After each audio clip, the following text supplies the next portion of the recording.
Hey everyone, welcome back to another video from Crazy Gamer. Today in this video I'm going to show you how to hide your age on IMVU Mobile.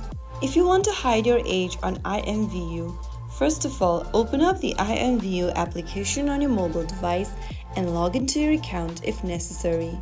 Once you're logged in, tap on your profile icon at the top right corner of the screen and then from your profile section, click on Edit. From the Edit Profile section, scroll down and toggle off the button right next to Show Age.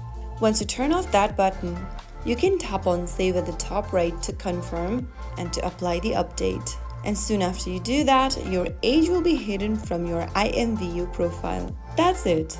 You've now learned how to keep your age private on IMVU. Always be careful about the personal information you share online. If you found this video helpful, don't forget to like, share and subscribe and hit the bell icon for more privacy tips and app tutorials. I will see you in the next video. Thank you for watching.